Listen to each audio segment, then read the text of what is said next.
Estamos de volta para mais um bloco do Repórter Setorial. O PROCON de Taubaté faz um alerta aos comerciantes sobre um golpe que está sendo aplicado na cidade.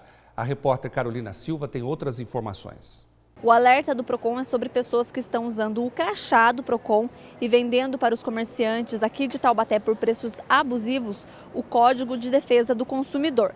Realmente as lojas precisam ter o código, isso está previsto em lei, mas de acordo com o PROCON eles não estão vendendo material. O código pode ser encontrado em algumas livrarias aqui da cidade e custa de R$10 a R$15. Quem quiser tirar alguma dúvida ou fazer alguma denúncia sobre esse golpe, pode procurar o PROCON aqui de Taubaté, que fica na rua Carmeiro de Souza, número 99, aqui no centro da cidade. Carolina Silva de Taubaté para o Repórter Setorial. 6 unidades da Escola do Trabalho de Taubaté abrem 149 vagas para cursos profissionalizantes oferecidos gratuitamente.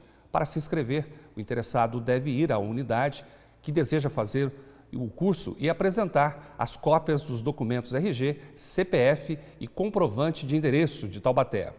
Já para quem escolher os cursos com certificados pelo Senai, como Excel básico e controle dimensional, precisa apresentar também o comprovante de escolaridade do ensino fundamental completo.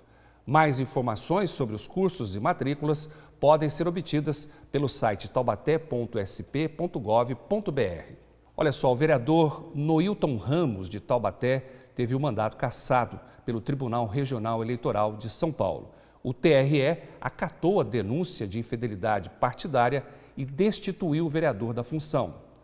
Noilton Ramos foi eleito pelo PPS com 1.383 votos na última eleição. Este ano, ele trocou de partido e migrou para o PSL para ser candidato a deputado federal. Quem vai assumir a vaga da Câmara Municipal é o irmão do ex-vereador. Adalto Ramos é o primeiro suplente do PPS e recebeu pouco mais de 1.100 votos em 2016. A reportagem especial vai falar sobre política, atuação dos partidos, ideologias, conceitos, o papel do cidadão e as origens e o peso da corrupção no cenário político nacional e as funções dos cargos. Em cada reportagem, especialistas falam com o máximo de informação isenta de qualquer parcialidade. Vamos então para a primeira parte da reportagem especial de hoje. Não importa a cor da pele, a renda mensal, o estado de origem e a cidade onde mora. Cada cidadão está ligado ao outro por um fator que determina todas as vidas do país: a política. O professor Ricardo Caldas, da Universidade de Brasília, vai além. Para ele, política e vida estão mescladas. Política você faz até dentro de casa. O filho que faz uma demanda para a mãe, para o pai, ele está fazendo política. Ele está tendo um sonho e está solicitando ao pai ou à mãe que realizem esse sonho.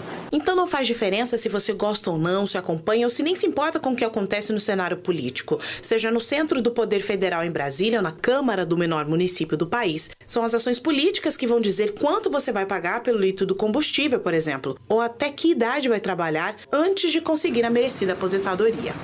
É a política que dita a regra, mas é o cidadão que tem poder de controlar a política, ao menos em teoria. O professor Roberto Romano, titular da cadeira de Ética e Filosofia da Universidade de Campinas, resume de forma enfática o peso que, na visão dele, o cidadão tem na condução da política no Brasil. Quase nulo. Esse é um dos defeitos mais graves da vida brasileira, em termos políticos. Os partidos políticos não são democráticos, nem a esquerda nem a direita. Você não tem o básico, que é a pressão das bases, dos militantes inscritos nesse partido sobre as decisões.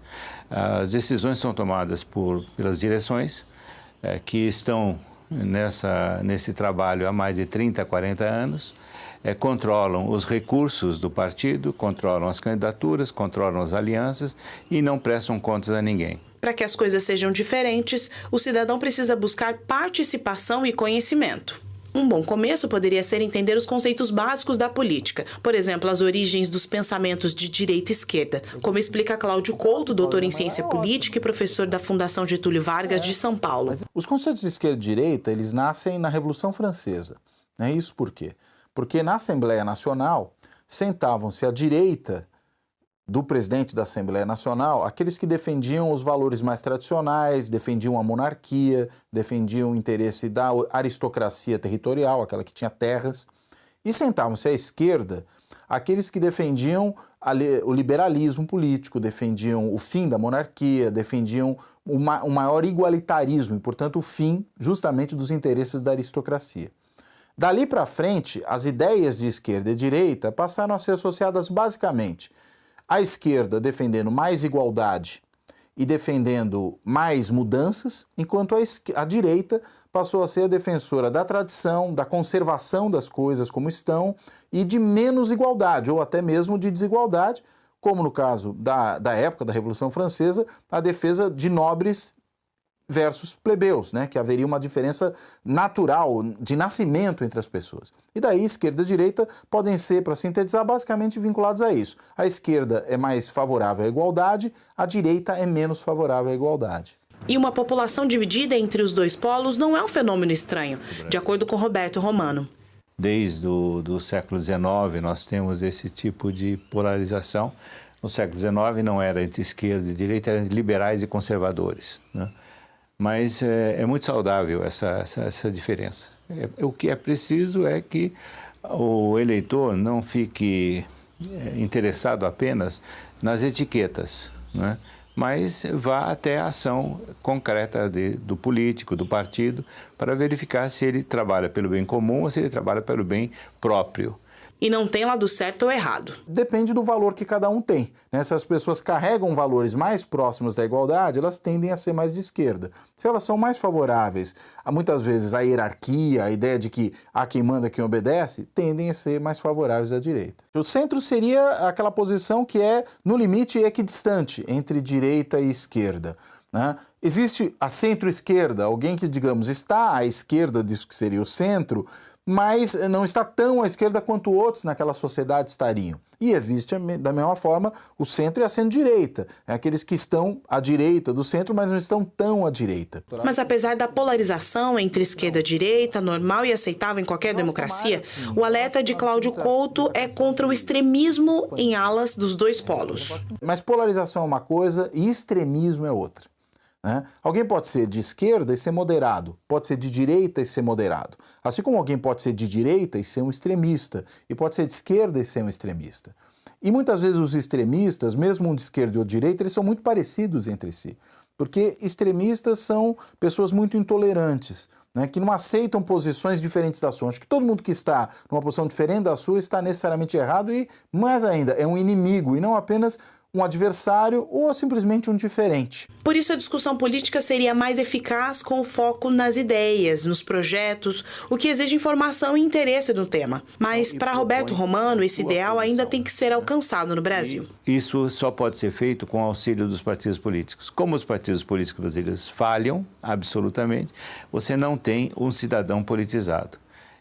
Nós levaremos um bom tempo ainda para chegarmos a utilizar essa riqueza de informações e transformar em politização. Mesmo assim, Ricardo Caldas enxerga um movimento de mudança em como a sociedade se relaciona com a política. A expectativa não é mais pela democracia representativa, mas é pela democracia participativa, ou seja, quais são os fóruns, quais são os locais em que a população pode participar diretamente, não apenas da escolha do seu dirigente, que seria pelo voto, mas também e principalmente como é que a sociedade civil pode participar do processo decisório, ou seja, vai além das eleições, além da escolha, e nós entramos agora na própria tomada de decisão, no processo de tomada de decisão.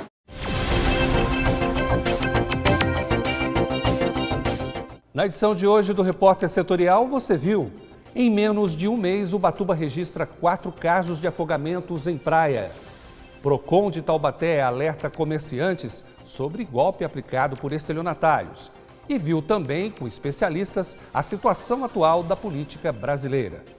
Nós ficamos por aqui, mas você pode interagir com a gente pelas nossas redes sociais. Acesse nossa página no Facebook ou nosso canal do YouTube. Repórter Setorial volta amanhã. Até lá!